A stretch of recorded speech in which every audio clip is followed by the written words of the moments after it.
PokeClass is sponsored by Collector's Cash, your #1 vendor for this year's US Nationals. As well as having an online store full of singles, boxes, accessories, and cards from other trading card games, Collector's Cash will be at US Nationals buying your bulk cards and selling all you're going to need for this weekend. If you're going to Nationals, then make sure you visit them, and you can also check them out at www.collectorscash.com.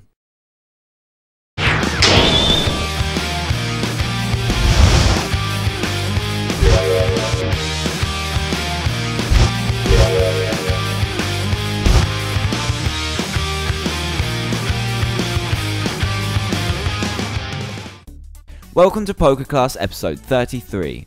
This week was an interesting one for choosing a topic, since most of you are out at US Nationals battling out for the top spots. But seeing as though Canadian Nationals results were in last week, I thought I'd take a stab at analysing the somewhat interesting results that occurred. As for any news, there wasn't a whole lot this week, and the results of Canada's Nationals took up most of it anyway, so let's get straight into the episode. So a lot of people were tuning into the very well informed PokeGym thread that was set up and provided us with all the details of what was going down, what was doing well, and most importantly, which decks made it to the top. Everyone's initial thoughts were that Emboar Magnezone would hit the top tables, most likely taking the tournament, with ZPS failing miserably and with other decks just losing out to the hype. But what eventually happened was very different. Here's how the top 16 looked. As you can see, the results are very interesting as the decks are all very diverse. The most surprising info here is that Magnezone only clinched 2 spots in the top cut, with only one making it to top 8 and eventually losing there. This shows us that there are a lot of decks out there that can match and beat the deck that everyone thought was going to be the top contender. I'm not sure how the overall field looked in terms of numbers, but I would expect Magnezone to have had a fairly decent showing, even though there weren't many in the top cut. This just goes to show that this could have been an overly hyped deck, but this will be determined by the end of US Nationals this weekend. Overall, there was a surprisingly high amount of Yanmega Prime being played. With it being such a splashable card that doesn't need to commit any energy in a list, Yanmega proved to be the Pokemon to beat when it came to top cut. Has a decent snipe ability that can set you up for the late game, and also has a good damage output as soon as turn 2, allowing you to be the first one to apply the offensive pressure. I feel that these are the main reasons we saw so much Yanmega, and I'm sure you're going to see much more of it when it comes to US Nationals today. So those were the most prominent thoughts on the top cut list, but I want to take the rest of the episode to have a look at a few decks that really went the distance by being creative yet very effective. The first I want to look at is Vileplume, Muck, Mew, Yanmega Jumpluff, a deck that definitely needs a better name, but also posed quite a threat to the field in both Masters and Seniors. This deck has been labelled the secret deck of the tournament, and it featured some very nice ideas. The basis of the strategy was Mew Prime, which allowed you to toss one of your own Pokemon to the Lost Zone to create some form of attacking toolbox.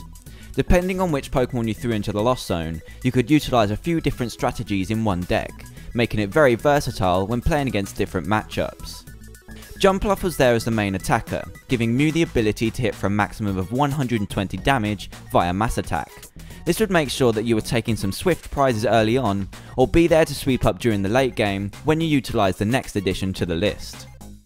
Vileplume is a Pokemon that saw huge amounts of play last format, being paired with Gengar, but now it seems to underperform in whatever it's placed in, suffering a lot from the cards we've lost to rotation.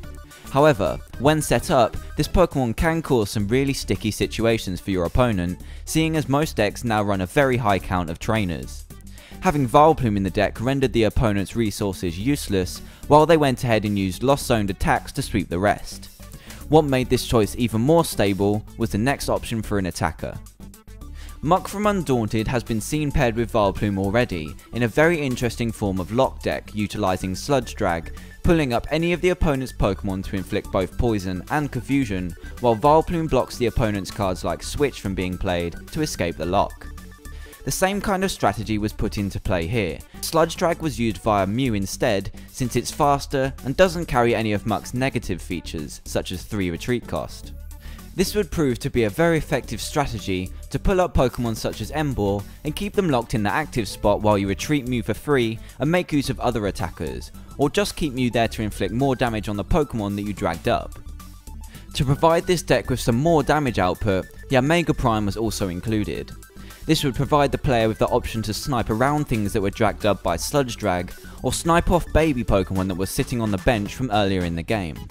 As I said earlier, the Omega is so splashable that it found a very nice slot into this deck, providing extra firepower and new options when utilising attacks from your Pokemon in the Lost Zone. The free retreat of both this and Mew also made this deck a lot easier to work with. Finally, a rather strange inclusion to the deck was Spinarak from Heart Gold Soul Silver base set. This guy proved to be very tricky to deal with for the opponent while setting up a Vileplume on the bench.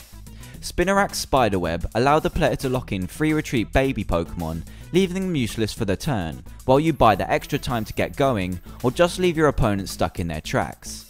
I've tested this out myself, and it's especially helpful against Cleffers, seeing as Tyros can freely add damage onto Spinarak, whereas Cleffer only has Eek. We could see this taking a slot in further grass based decks, but it shouldn't be underestimated, as it proved to be a good choice on the day as a surprise tech. So overall, the deck had a ton of options that led it to making top 16 with an impressive 5-2 record in Masters, while in Seniors it made to top cut undefeated. Being able to drag up high retreaters like Emboar and have the opportunity to KO it there or just snipe around it, leaving your opponent limited options to retreat, gave it the strategy it needed to go far. A very interesting deck that could be one to try out further in the future. The second deck I wanted to talk a little bit about was the one that eventually took second place on the day, Kingdra Yanmega. This combination was vastly overlooked since Kingdra's attack power is severely lowered when fire Pokemon are in play, something that was highly predicted to show up. Regarding this, Reed still took the deck really far and reached the top 2 undefeated, finally losing in the finals. Kingdra is actually a really nice card at the moment, even though it's weakened by the presence of fire Pokemon. It has a hard hitting cheap attack, which was utilised with Rainbow Energy in the deck, and it can also act as a bench sitter, casually adding damage to the opponent's Pokemon via Spray Splash. Now 10 damage per turn doesn't sound great, but when put into practice, it actually makes various 2-hit KOs into those valuable 1-hit KOs which are so crucial in the format. Not only this, but it makes taking out babies a cinch when you add up those Spray Splashes over multiple turns, not even accounting for multiple Kingdras on the field.